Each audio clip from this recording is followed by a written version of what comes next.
Ja.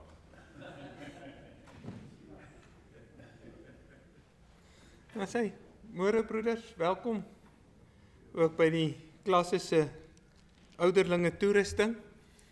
Dink hierdie is bietjie nou met die Gerrie ook gepraat. Ons gaan dit maar baie informeel en alhoewel ook ernstig, nee, want die saak waaroor dit gaan is baie belangrik. Maar dink anders as die vorige klasse wat dit maar eintlik maar formele ding is die gedagte en dis hoekom ons maar met 'n werkswinkel gedagte kom om te sê kom as broeders saam en ons praat en ons gesels en ons help mekaar. En dalk maar net waar die gedagte rondom dit vandaan kom is dink nou maar bietjie terug aan visitasie ook. Dan word daar maar vrae gevra en dan sê ons maar ons het bietjie meer leiding hieroor of ons stoei bietjie hiermee en die gedagte van hierdie tipe werkswinkels is juis om mekaar te help en te bemagtig om daai probleemgoede waarmee ons stoei en wat 'n mens nie altyd regtig weet hoe om dit te hanteer en wat sê jy vir mense om dit te kan hanteer nie en so Dr. Henny wat ons vanmôre gaan voorgaan, hy gaan maar by die basiese goed wegkom en dan ons tweede sessie gaan dan bietjie meer praktiese goed wees. Veral in die opsig, mens kry maar bietjie met pastoraal te doen en van hier af sal ons nou bietjie meer in diepte ingaan. Om te sê, wat die pastoraal betref is, jy kry maar, kom by 'n paartjie en dan sê hulle vir jou, ons deel nie meer huis nie. En dan skrik jy jou boeglam en dan sê nee, kom ons bel die doom nie. Of jy kry die oproep, daar's dood in die familie.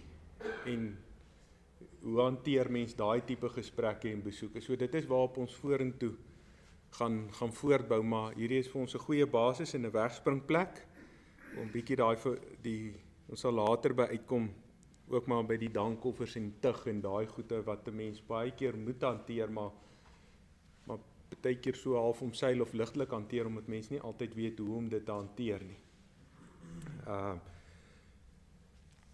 Ek wil vir ons open deur te lees uit Jakobus 1. Dis 'n bekende gedeeltjie. My liewe broers, dit moet julle in gedagte hou, elke mens moet maar te gewillig wees om te luister, nie te gou om te praat nie, en nie gou kwaad word nie, doen wat voor God reg is. Daarom moet julle alle sedelike vuilheid en onreinheid opruim wat so welig tier, wie julle groei onder julle, en ootmoedig die woord aanneem wat God in julle geplant het, wat die woord kan julle red. En dan vir al hierdie woorde, julle moet doen wat die woord sê, en dit nie net aanhoor nie, anders bedrieg julle julleself. Iemand wat altyd net die woord aanhoor en nooit doen wat dit sê nie, is soos een wat na sy gesig in 'n spieël kyk. Hy bekyk homself, gaan van die spieël af weg en vergeet dadelik hoe hy gelyk het. Maar iemand wat hom verdiep in die volmaakte wet van die wet maak 'n mens vry.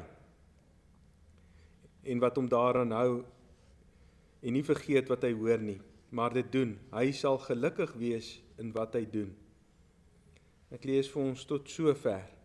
Ek dink die belangrike, julle moet doen wat die woord sê en nie net aanhoor nie. En dan gebruik hy baie besondere beeld. Dan sê hy, dit is soos iemand wat in 'n spieël kyk, wegstap en vergeet hoe hy lyk. En dalk maar so 'n simpel vragietjie. Wie sit hier wat nie weet hoe hy lyk nie? As jy 'n foto sien, wie gaan homself nou nie herken nie? As jy dalk nou by die skool kom waar jy was en jy wys jou kinders en vra, pa, waar sit jy?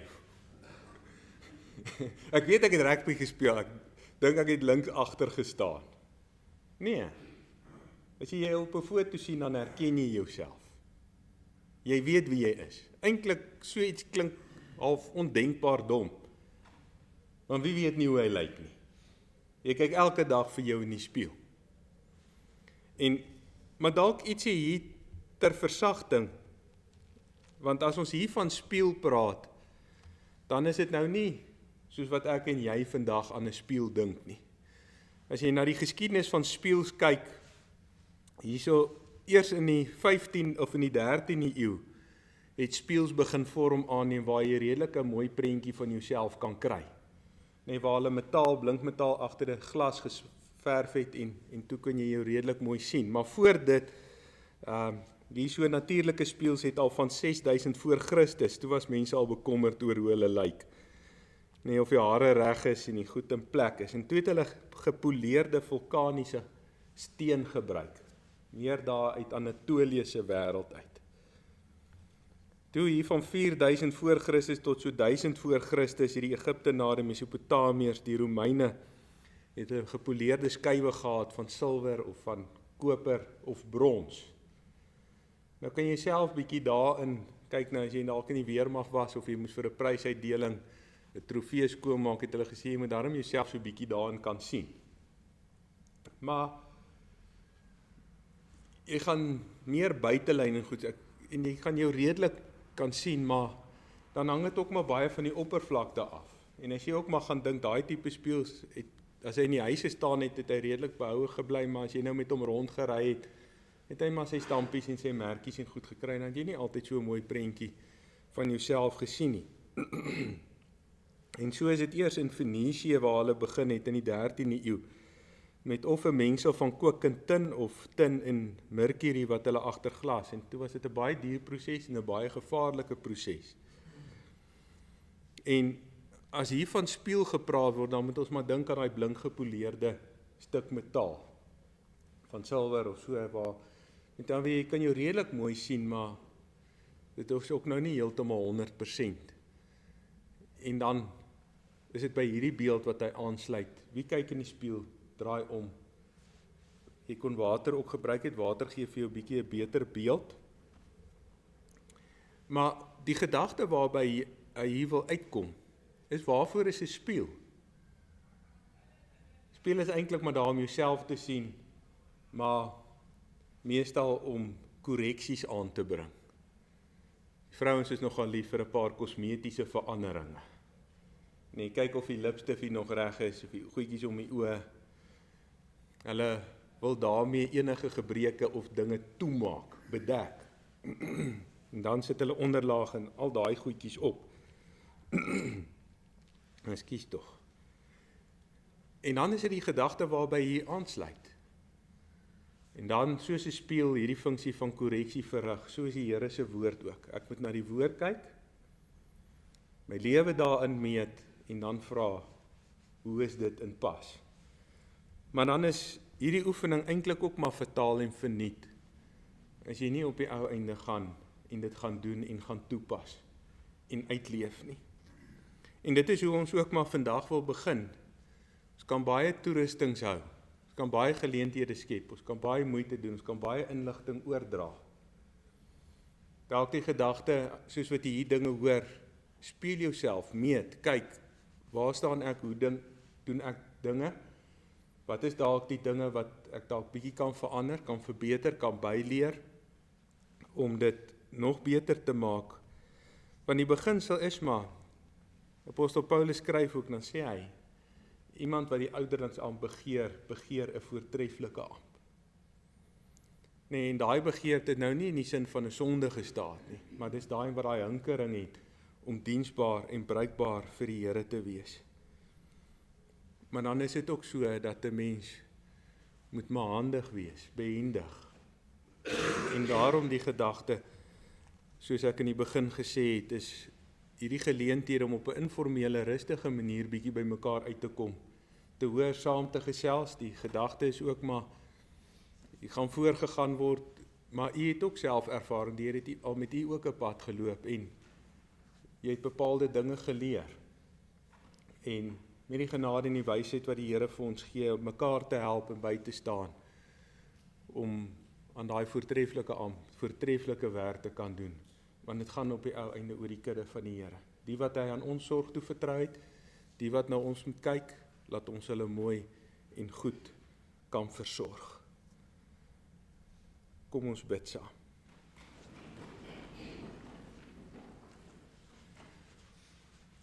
Ons Vader wat in die hemel is, aan U kom toe die lof, die dank, die aanbidding, omdat U ons God en ons Vader is. U is 'n God wat sien, wat hoor en wat ter harte neem. Maar dan ken ons U ook in die woord as 'n God wat doen. U hoor nie net ons smeekgebede nie, U reageer daarop en U doen. Sien nie net wat op aarde gebeur nie, U doen. U is betrokke. En so kan ons elke dag onder U genade en goedheid en seënende hand leef. En daarin ook dat ons U beeld moet wees, van nood sien, nood hoor, maar dan ook doen. Die woord is ook duidelik, wat help dit, jy hoor die woord, maar jy doen nie. Die woord daardie spieël om korreksies aan te bring, en as mens dan besef het, dan daardie korreksies gaan aanbring, die verstellings wat nodig is. En so ook vandag, ons dankie dat jy elkeen hier veilig gehou het, veilig gebring het, op die pad bewaar het, en dat ons so by mekaar kan wees,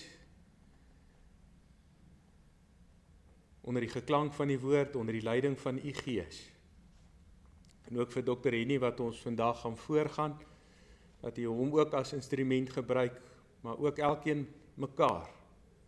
En dat ons mekaar op hierdie pad en ons toerusting kan bystaan, ondersteun, om U kudde te kan versorg.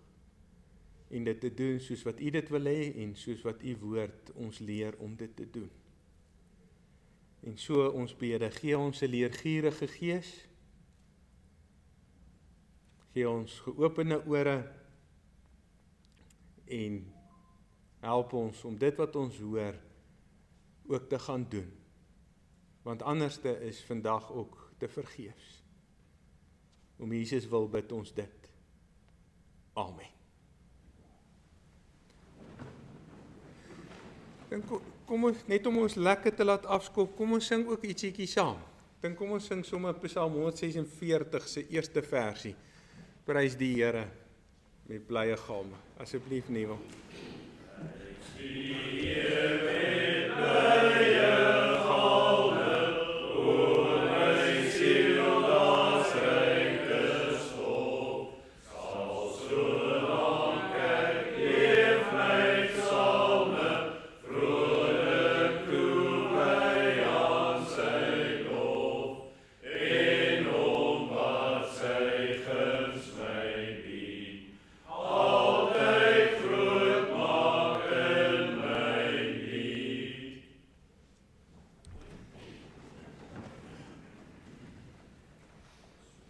En so is dit dan vanmôre my voorreg om vir Dr. Henny van Wyk bekend te stel.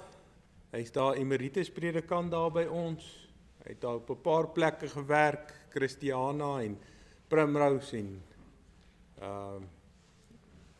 daar, ek het nou met Pintel met sy hierdie week met sy navolger gepraat. En hy het al op 'n paar plekke het hy ook klasse sou hom geroep om bietjie te help met toerustingswerk. En ons luister graag wat die Here ook deur jou vanmôre vir ons wil kom leer en wys en bystaan en waar jy ons ook gaan voorgaan en fasiliteer. En dat dit werklik tot opbou van ons kerke en klasses en die koninkryk van die Here sal wees en ons sien uit ook om te luister.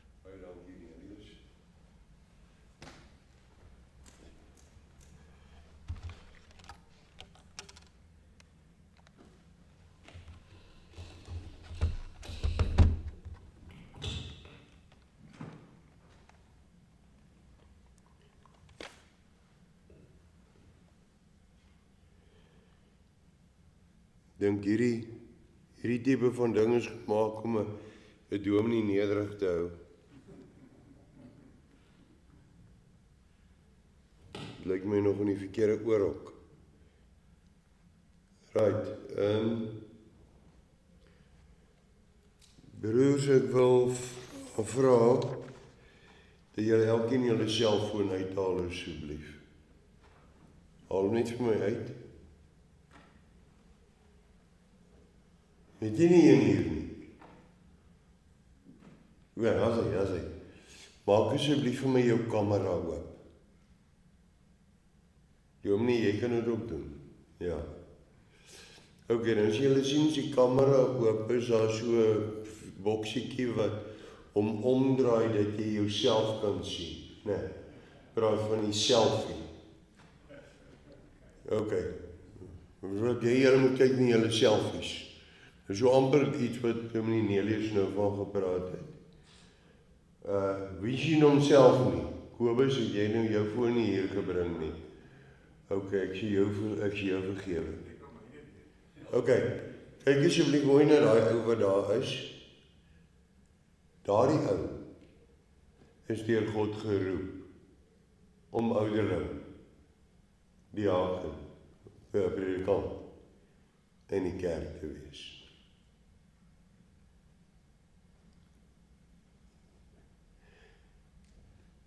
Met die hand uitgekies. En dit is hoe jy na jouself moet kyk as ouderling of ouderling predikant. Dit is baie belangrik dat 'n mens daarmee saam moet besef dat nêrens het ek nog in die Bybel gelees. Nou dink ek het hom al so hier en daar 'n bietjie gelees. Dat die Here iemand roep en nie vir hom deur sy gees sê hoe hy sy werk moet doen nie. As hy vir Jeremia roep, dan het Jeremia baie goeie verskoning, né? Here, ek is te jonk. Wat is die Here se antwoord? Ek stuur jou en ek sal jou toerus. Nou ek dink ek die eerste keer, kom ons stel die weermag so 'n bietjie by. Die weermag het ek dan ook 'n bietjie dominee werk gedoen. Dan weer 46, hoeveel jaar is dit? 46 jaar. 43 jaar, as hy. 43 jaar wat ek met ouderlinge, diakens en predikante te doen gehad het. En daar sekere dinge wat die mense vir my gesê het en wat my van dag 1 af gegrief het. En dis die woordjies, ek weet nie, en dan niks te doen nie. Jy kan nie alles weet nie. Nie ons dominees weet nie alles nie. Maar die antwoord is daar. En die vraag is, hoeveel ouens gaan soek die antwoord en gee die antwoord. Nou, ek gaan vandag nou half indeel, of altyd sal dit vir my gevra met half in 3 dele te doen. Eerste deel is die formele, kom ons sê oor die roeping en die opdragte wat die Here jou gee as ouderling. Dan gaan ons tee drink en so aan, en dan gaan ons praat oor spesifiek oor huisbesoek. Omdat ek dink dat dit belangrik is en ja, nou ek myself hier onderbreek. Weet julle, jy moes 72 ouderlinge vandag hier gewees het. Ek het in die almanak gaan tel hoeveel ouderlinge se name is in die almanak vir hierdie klas is. Dan word julle verteenwoordig 5% van die ouderlinge in die klas is. En 95% dus het gedink, dis nie belangrik genoeg. Maar oké, wow, nou oortrek die 9de gebod, nee. Want ek het nou klomp ouens onverhoord veroordeel. Maar goed, kom ek probeer dit so stel. Die verskonings wat baie mense gebruik om byvoorbeeld Sondag nie kerk toe te kom nie, of iets nie te doen nie, is ja, maar my familie kom kuier, of dit of dat, was altyd 'n goeie verskoning om nie die Here se werk te doen nie. Maar hoeveel van ons het al 'n dag verlof ingesit om die Here se werk te doen? Wie van ons het al vir jou kuiergaste gesê, sorry, ek weet jy is nou nie baie mal oor kerk nie, maar ek gaan kerk, daar is die koffie en daar is die beskuit, gaan aan. Ons gaan nou eers kerk toe. Nou as ons praat oor kerklike bydraes, ek gaan ek weer daarby aanhaak. Weet julle dat ek is baie bang, en dit laat my sidder, as ek dink hoe mense eintlik al die verskonings in die boek kan gebruik, om nie hulle plig en verantwoordelikheid teenoor die Here na te kom nie. Plek het andersom moes gewees het. Dit is baie ons wat nou sê, maar ons moet vandag werk. Kon hy vandag 'n dag verlof ingesit het? Hoekom is hier gemeentes wat die ouderlinge nie eers weet van vandag se toerusting nie? En ek lieg nie daaroor nie, want my eie kind is 'n ouderling en hy weet nie van die toerusting vandag nie en hy's in hierdie klas is. Dan hoor ek dink ons moet weer in die kerkrade met mekaar gaan gesels, ek sien nie, is niemand van Matlabas hierson nie, né? Is jy van Matlabas? Wonderlik. Verste ou wat gekom het, né? Verste om te ry. Maar goed, hier is ten minste 2 gemeentes wat ek redelik goed ken, wat hier nie een ouderling van is nie. Hoe ernstig is ons? Die feit dat die Here my uitgekies het om sy werk te kom doen. En nou moet ons mekaar maar onder artikel 81 kerkorde aanspreek, as daai punt weer op die agenda kom. Maar wat gebeur met artikel 81 kerkorde? Ek weet nie waar dit gedoen nie, maar al die gemeentes wat ek bedien het en waar ek konsulent was, waar ek gedoen het, het jy enigiets om te sê? Nee. Terwyl daar in die kerkorde baie duidelik staan, ons moet mekaar oor die bediening van die ampt vriendelik vermaan. Wat 'n positiewe dinge sê ons oor ons ouderlingwerk onder artikel 81. Die geleenthede is daar. Die antwoorde is daar. Maar nou presies dit wat Dominee Nelius in die opening gedoen het, is dit wat die Here sê ons wat reg is. Hoekom doen ons dit nie? En julle wat hier is, ek het reg getel 15 ouderlinge en 4 dominees. So moet jy met hierdie ander ouetjies moet gesels. Nie dat jy nie van wyke baie oulik, ek dink ek is oulik, maar ek dink ek is omtrent die eerste ou wat dink ek is oulik. My vrou dink dit nie eers nie. Maar Dominee Nelius gesê dat die Here my gebruik. En as ek nou moet vat hoeveel ure ek voorberei het vir vandag se werk, en ja, ek hoop dat julle iets kan huis toe vat. Ons moet dus kerkraad saam en almal luister wat sê die Here, en nie net luister nie, maar ook doen. Nou die ouens wat my 3 paddaatjies ken, moet nou asseblief stil bly. Sit 3 paddaatjies op 'n klip. En die een besluit om in die water te spring. Hoeveel sit nou die klip? Pieter? Wat dink jy? Hoeveel paddaatjies sit nou op die klip? Hoe 2?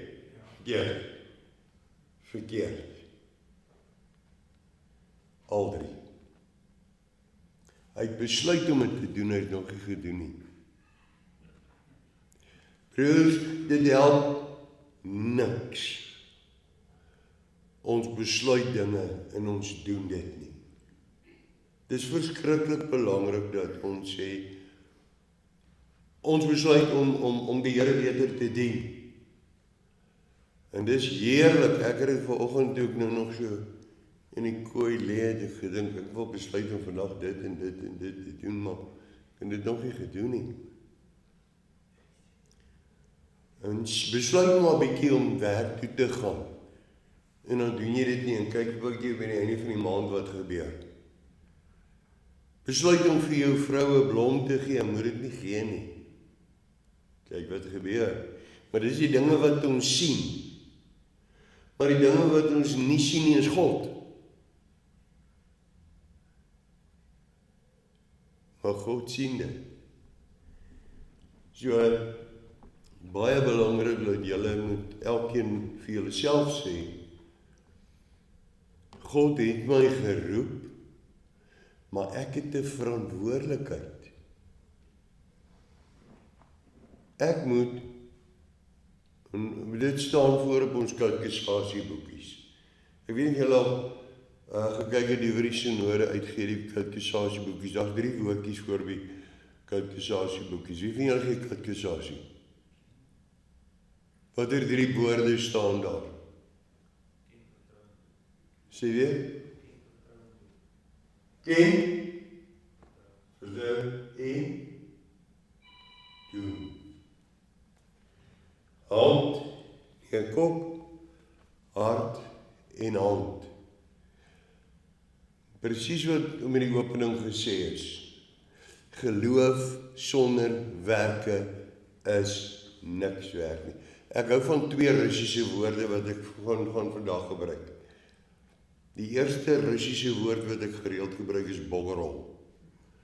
Nou in Afrikaans beteken dat dit niks is nie en van niks en geen waarde nie. Dis wie woord boggerol beteken. Die ander woord wat ek gereeld in Russies gebruik is die woordjie bullshit.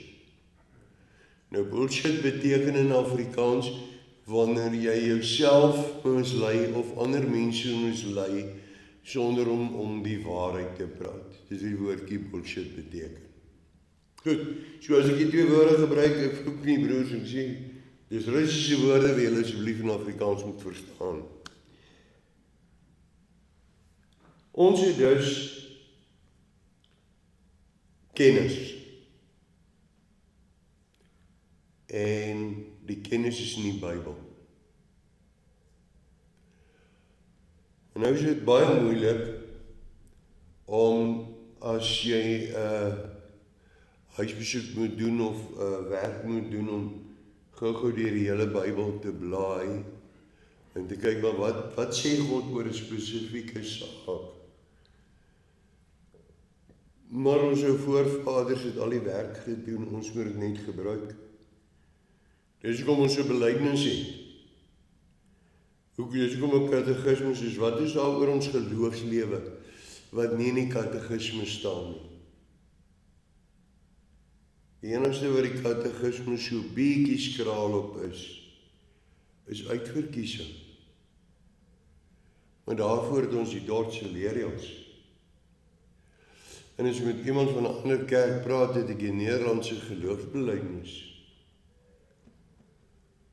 Ek self het 'n intensiewe studie gemaak van die skrifgebruik en die skriffundering van ons belydenisskrifte. Ek het redelik onlangs die van die wat ingeteken is op die Dopper dagboek so sien dat ek het so 'n prentjie opgesit oor die katekismus, waar ek skyfie vertonings gemaak het of video's gemaak en video's gemaak het van elke Sondag afdeling en waar staan dit in die Bybel. Enige van julle het dit gesien? My dominee het dit daarom gesien. Maar dis daar. Mense, dis daar en as ons nie ons oë oopmaak en kyk en dit gebruik nie, dan weet ek dit nie, as ek dit nie kan geweet nie, dan gebruik ek dit nie. As ek nie die kennis het wat God daar vir my gesê het nie, hoe dit duiwel, en dan praat ek die duiwel, moet die Here se werk gedoen word. Dus die duiwel my, ek gebruik dit vir 'n verskoning, om nie te doen wat die Here sê ek moet doen nie. Julle baie mooi dink daaroor. Hoe het ek nie 'n verskoning om nie die Here se werk te doen nie? Waar kry jy die kennis? Broers, ons praat in die Bybel baie keer van die tiendes. En die oomblik wanneer ons van tiendes praat, dan voel jy waar is jou beursie. Maar wat van 'n tiende van jou tyd? 168 uur in 'n week. 16 uur en dan 0,8 uur per week behoort aan die Here. En daardie tyd is die tyd wat jy kan gebruik, moet gebruik, om jou te, hoe die ou mense altyd gesê, verdiep in die dinge van die Here. 16 uur per week, goed, kom ons gaan nou slaap, gaan ons nie inteken nie, maar rofweg, ons al 24 uur in 'n dag is, 2,4 ure per dag. Kom ons vat van 'n bietjie Sondag, kom ons sê 'n ure dag. Hoeveel van julle spandeer 'n ure dag aan die Here? Tyd is daar. Maar ek sit eerder voor die TV. Of wat ook al. Ek steel van die Here tyd. As ek nie die tyd gebruik wat hy vir my gee nie. So dit is nie 'n verskoning om te sê jy het nie tyd nie. Jy bullshit jouself. En onthou die Russiese woord, né? Goed. Dit sluit natuurlik, ek dink vir julle as ouderlinge ook die tyd in wat jy spandeer om huisbesoek te gaan doen. Jy mag maar daardie ure per dag, en as jy nou vandag dit nie heeltemal kan doen nie, vat 'n halfuur van vandag sit en by môre, nou het jy 'n uur en 'n half, jy gaan 'n uur by iemand huisbesoek doen per week, per 2 dae, dan het jy genoeg tyd om deur jou wyn te gaan. Hoeveel keer het ek self al en julle maar besluit self, waar jy nou kom by jou oudering verslagvergadering, en dan staan jy op en sê, broers, ek het baie besig gewees hierdie week, hierdie maand, ek kon nie by die lidmate uitgekom het nie, maar almal het begeerte en vrymoedigheid om nagmaal te gebruik. Ergens het jy tyd gesteel. Nie by mense nie, maar by die Here. Broers, ek weet ek praat reguit. Ek praat baie hard. Maar ons leef nie in tye waar ons meer doekies omdraai nie. Jy roep 'n spade shovel en jy kry klaar. Maar ons moet regtig begin dink oor wat is ons prioriteite ten opsigte van die feit dat God my geroep het om hierdie werk te doen. God gee die kennis. Dit is daar in die Bybel, dit is daar in ons belydenis. Ek het deel van daai opsomming wat ek gedoen het, en dit is op my webblad, ons kan dit vir julle later uitstuur, het ek ook 'n skrifindeks gemaak. Van as jy gaan kyk na Jakobus 1 vers 5, waar in die belydenis word oral aangehaal. As jy gaan kyk na die dagstukkies wat ons op die webwerf gesit het, is daar, ek herinner my so 10 of 15 hoofstukke in die Bybel waaroor daar nie 'n dagstukkie nog geskryf is nie. Maar daar's oor baie hoofstukke in die Bybel 30 dagstukkies waar daai kennis, daai hoofstuk deur een of ander of meer predikante iets oor geskryf is wat jy kan gebruik, kennis wat jy kan gebruik. En die feit dat, nou praat ek oor myself, ek het gesê, ek dink ek is oulik, maar die feit dat ek 50 ure per jaar, dis nie baie nie, in Desember maand spandeer om daai dagstukkies op die webwerf te sit en die indeksering te doen sodat jy dit kan gebruik. Dis daar. Gebruik dit.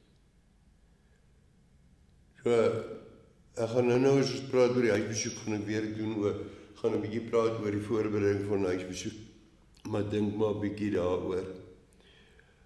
So jy moet die kennis gebruik, jy moet die skrif gebruik. En die belangrikste van alles is jy moet getrou wees teenoor die Here. En jy gaan nie by die volgende kerkraadsvergadering aan die Here verslag doen oor jou ouderling werk nie. Nie alles nie. En jy 'n bietjie Esegiel 3 weer bietjie gaan raak lees. Waar het juis gaan oor 'n ou se werk en waar die Here sê, gaan waarsku die mense, gaan praat met die mense. As jy hom nie waarsku nie, gaan ek sy lewe van jou eis. Die feit dat ons predikant en of ouderling is, sê dit ons ook 'n taak het om hierdie kennis wat die Here het te gebruik om die mense te gaan waarsku. Wanneer laas het ons aktief evangelisasie in die dorp gedoen? Ja, ons doen dit nie. Nee, joh, waar moet ons stay? Ons weet nie om dit te doen nie Ry maar nog kyk maar 'n bietjie sonoggend as jy kerk toe ry. Hoeveel mense sny gras? Hoeveel mense kom dood eenvoudig nie in die kerk nie? En as ek nou vir jou sê, daai mense gaan hel toe, en jy het dit gesien, wat dan? Wat dink julle, gaan die Here vir ons vra oor daai mense wat ons gesien het, familielede, wat ons gesien het en hulle doen dit nie, en ons praat nie daaroor nie, want ek het een of ander patetiese bullshit verskoningkie waarom ek dit nie wil doen nie. In 'n woorde, die Here sê, ek gee vir jou die kennis, ek het jou aangestel, jy's amptelik in my diens as ouderling, jy het sekere opdragte, en jy moet die opdrag nie moet jy uitvoer. Dink 'n bietjie enige een van julle wat 'n werknemer is of selfs 'n werkgewer. As jou werkgewer vir jou sê, hoor so jy met hierdie verslag van my middag indien. En jy doen dit nie, wat gebeur? Wat gebeur as jy vir iemand sê, ek soek donderdag 'n verslag oor hierdie saak? En jy 100 of jou mense wat moet jou werk doen dit nie, wat dan? Maar dis mense wat ons kan sien. Dis my toekoms, dis my salaris wat daarvan afhang, dus. Maar wat van die Here se opdragte? Is dit omdat ek dit nie sien nie, dat ek dit nie doen nie? Weereens moet ons 'n paadjie op die klip wees, wat 'n besluit moet neem, en dan in die water moet spring. God se woord is baie duidelik oor wat is reg en wat is verkeerd. Ek het nou dag toe ek voorberei vir 'n preek, toe dink ek, hoekom het ons so 'n dik Bybel? 3,5 miljoen letters wat in die Bybel is. Hoekom so 'n dik boek? En dit nou vergelyk byvoorbeeld met die katekismes wat so 'n paar bladsytjies is, kan sien maar nie dit gaan gebruik het nie. Maar wat is die belangrikheid? Hoekom is daar iemand soos Moses? Hoekom is daar iemand soos Abraham? Hoekom is daar iemand soos Habakuk? Hoekom is daar iemand soos Simon Petrus? Hoekom is daar iemand soos Judas in die Bybel? En dink 'n bietjie. Jy het baie storieetjies wat 'n mens vir die kinders vertel oor Samson wat 'n held is. En Dawid is 'n held. En Moses het dit gedoen en Petrus het dit gedoen. Ek gaan 'n stelling maak en sê, hulle was almal klomp skirminkels. Dawid was 'n skirminkel. Ja, behalwe dat hy vir sy koning nie baie respek gehad nie, het hy gemaak of hy dronk is, hy het gaan staan en mense doodmaak, hy het gaan staan en oor die muur loer en kyk hoe Batsheba bad en dan het hy nie net daar gelos nie en nog gaan staan en haar verlei in 'n kind verwek. Hy het nie opgetree sy kinders verkeerd optree nie, hy's 'n skirminkel man. Maar dis daar geskryf en die Here het vir ons gesê, dis wat hy verkeerd gedoen het, leer. Kyk na die verkeerde dinge. Maar wat is die korrektief wat die Bybel, of wat die Here vir ons in die Bybel aan byskryf? Wat ons moet raak lees, maar dis is verkeerd, dis die regte ding om te doen, en dan kom maar die derde punt by. En dit is, wat is die besluit wat jy neem daaroor? Kom ek maak dit, probeer dit prakties maak in Jona. Die Here stuur vir Jona en hy sê vir die Nineviete, nog 40 dae en julle wil word verwoes. En ek dink dit was daarom vir Jona lekker om dit vir hulle te sê, né? Dit is dieselfde as wat ons nou vir byvoorbeeld vir die EFF moet gaan sê, nog 40 dae en julle word verwoes. Lekker is om vir hulle te sê, né? Wat doen Jona na op dag 40?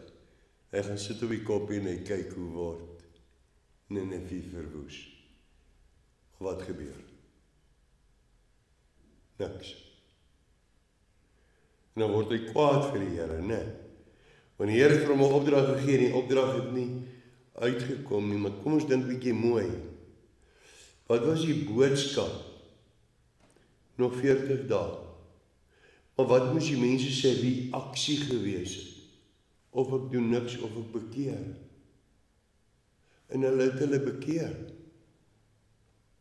En daarom is die aanvanklike ding wat die Here gesê het nie uitgekom nie, want hulle het reg gereageer op die Here se boodskap.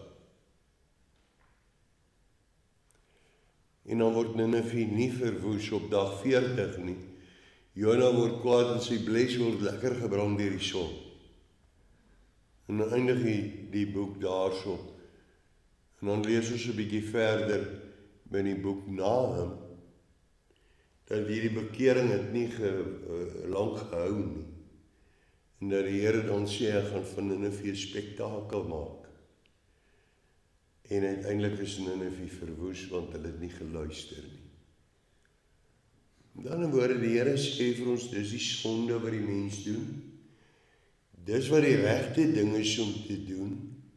En dan moet ons reageer daarop. En ek moet kies, gaan ek maak soos wat hierdie persoon gedoen het, en wat gaan ons nie maak nie. Dit het gebeur van die oom en tannie, groot boere gewees, maar kinderloos. En toe die ouderen daar gaan huisbesoek doen, toe skielik is daar 'n jong meisie daar, so nee, maar dis nou die tannie se susterkind, en sy bly nou 'n bietjie by hulle. Volgende huisbesoek, toe lyk dit of sy swanger is, 6 maande later, toe sy duidelik swanger, en voor die volgende nagmaal is die babatjie gebore. Wie is die pa?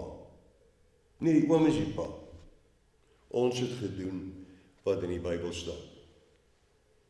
Abraham kon nie by Sarah gehad het nie, toe is daar iemand anders gekry wat vir hom 'n kind kan bring. Hy het 'n erfgenaam nodig vir die plaas. Dis die verkeerde gebruik van die Bybel. En ek kan nie myself regverdig om die verkeerde ding te doen, omdat Abraham of Dawid of Petrus dit gedoen het nie. Dis nie die boodskap wat die Here gee nie. Die Here sê, dis die regte ding, en jy moet dit doen, of nie doen nie. Ek moet net gou kyk hoeveel tyd moet ek nog praat. Tot hoe laat moet ek nou praat? 10 uur. Tot 10 uur toe, right, ek het nog 'n kwartier. As jy mens gaan kyk na wat jou opdragte verder is ek dink die meeste van ons het nog 'n wijk en dat ons daardie wijk se mense moet ken. En as ek praat van ken, dan is dit nie daai van Sondag goedetjie ou as jy daar kom tee drink. En een keer in 3 maande het ek so 'n halfuur wat ek by hom kom huisbesoek doen. En dis hoekom en ons weet dit almal van dat jy kom en dan hoor jy maar jy mense se maar is geskei. Ek self het toe ek prakties gedoen het, toe ons saam met die dominee en die ouderling by 'n plek gaan huisbesoek doen, toe so by die mense instap. Dis net bokse. Dominee nie, ouderling skrik hulle mors dood. Wat nou? Nee, ons is geskei gister. Ek het in my tweede gemeente het ek dit ook gehad van die man en vrou wat toe die ouderling by hulle kom, toe sit hulle daar maar hulle praat nie. So ons is geskei al jaar terug. Ons bly nog in dieselfde huis want sy ouers sal nie toelaat dat ons skei nie, maar ons het 2 aparte lewens. Ja, ek het nie geweet nie. Hoekom het ek nie geweet nie? Ek gaan nou weer op terugkom, maar as omdat ons nie by huisbesoek regtig ons werk doen nie.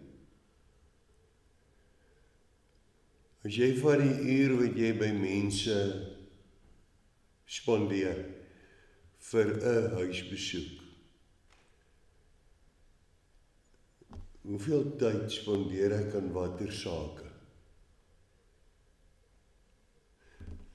My oudste dogter, sy word Vrydag 45, né? Dis ook nie meer vandag se kind nie.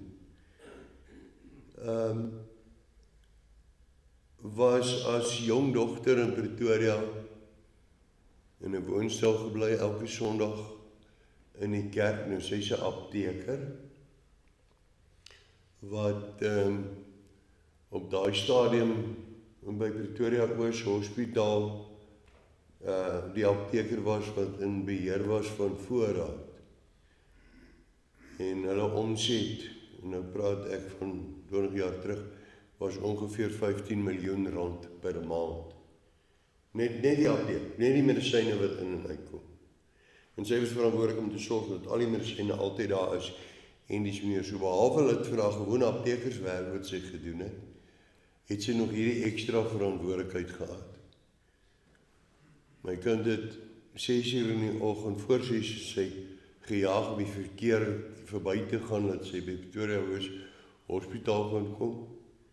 Daarso die gewerk tot vanaand 6 uur toe, partymal 7 uur teruggegaan alleen, vrou alleen in 'n woonstel. En 1 keer in 3 maande het sy vroeër moes huis toe gaan in die ouderling kom huisbesoek doen. En die ouderling het gekom en hy het 'n 2 ure afspraak gehad. En dan kom hy en hy vertel vir haar wat gaan in die politiek aan. En hy vertel vir haar wat gaan met sy eie besigheid. Hy was 'n bouer gewees. Hoeveel probleme en bouprobleme het hy en hoe sukkel hy met die plammers en met die skrynwerkers en met alles. En op 1 uur en 50 minute op die oorlosie en sê, ouma, ons het nou Sondag nagmaal, ek wil net hoor, het jy begeerte vrymoedigheid? Ja, goed, kom ek lees vir jou, en lees jy 2 versies uit die Bybel uit, hy doen 'n 30 sekonde gebed, en dan sê baie dankie, ek het baie lekker by jou gekuier, en dan sien ons jou Sondag in die kerk. My kind het dit vir 1 jaar en 'n half opgevreed en toe vir die oudering gesê, hoor so ek trou volgende maand, ek gaan oor NG Kerk toe. Kan ek bewys van lidmaatskap kry? En hy het dit gereël. My kind was vir 10 jaar nooit in 'n kerk nie. Waarom? Oudering het oor allerhande nonsens gepraat. En nie dit wat die Here vir hom gestuur het om te doen nie. Huisbesoek, en as ek nou daaroor uitbeer gaan, is baie meer as net gaan kuier by mense. So dit is baie belangrik dat wanneer jy gaan jou opdrag uitvoer, dat jy luister wat die Here sê, en dat jy doen wat die Here sê. Ek het nou gepraat oor moontlike evangelisasiewerk. Mense, en ek wil geensins die ander Afrikaanse kerke afbreek nie. Maar wat maak die Gereformeerde Kerk uniek? Anderster is die NG Kerk, die Hervormde Kerk of die APK. Ek dink wat ons uniek maak is dat ons konservatief nog God se woord probeer uitleef. Ja, spook by die synodes met hierdie snaakse goedjies van wat wil inkom van homoseksualisme, kuierregte en daai tipe van goed, maar genade dood, abortion. Hoekom is ons daarteen? Want God is daarteen, né? Ons doen wat die Here sê. Hoeveel van julle familie en vriende is in die drie Afrikaanse kerke, maar gaan nie kerk toe nie? Ek onthou toe ek in Belfast was, die skoolhoof wat op daai stadium daar was, ek en hy gesels eendag so, hy sê my, julle doppers is daar in 'n ander skool. Ek sê, hoeso? Hy sê, nee wel, ek is nou skoolhoof, maar ek is ouderling hier by die kerk op. Maar my swaar, hy's 'n dosent by Tikkies. En hy gaan nog 1 keer 'n maand gaan doen hy by al sy mense huisbesoek. So ek kry nie kans tyd om 1 keer in 'n jaar by my lidmaat uit te kom. Ek het onlangs 'n vrou se man begrawe, waar die NG dominee te besig was om eers vir haar te gaan troos, omdat haar man dood is. En sy het nie tyd nie. Sy het nie tyd gehad. Mense, die Here gee vir ons soveel geleenthede en hy wys vir ons die mense wat ongelukkig is omdat hulle nie die Here se woord hoor nie. Ek gaan terugpraat weer van Belfast. Hy was 'n varspredikantie nog baie foute gemaak en nou kom ek agter my, wow, skielik elke Sondag is die mediese dokter is in die erediens. Maar hy's in die NG Kerk. En die apteker wat in die Hervormde Kerk ouderling is, hy is ook gereeld in die kerk. Nou gaan praat ek bietjie met hulle, sê nou maar, wow. Ons wil nie regtig breek met die NG Kerk nie, maar hier by julle hoor ons die woord van die Here en nie 'n klomp storieetjies nie. Mense wat ongelukkig is, omdat hulle nie die Here se woord hoor nie, moet ons intrek. Ek is besig met ding wat J. Adams geskryf het, 'n klompie jare terug, juis oor die evangelisasie. En hy het nogal 'n baie interessante aanslag. Hy sê, dominee moet nie evangelisasie werk doen nie.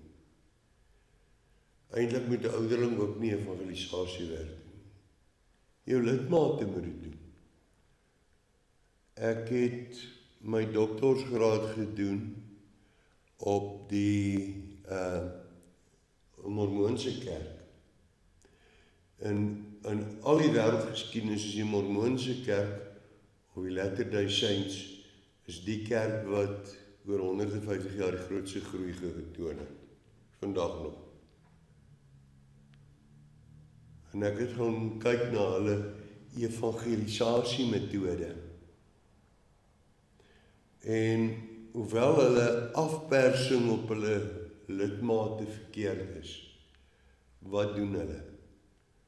Elke gesin moet elke jaar nog 'n gesin na hulle toe bring.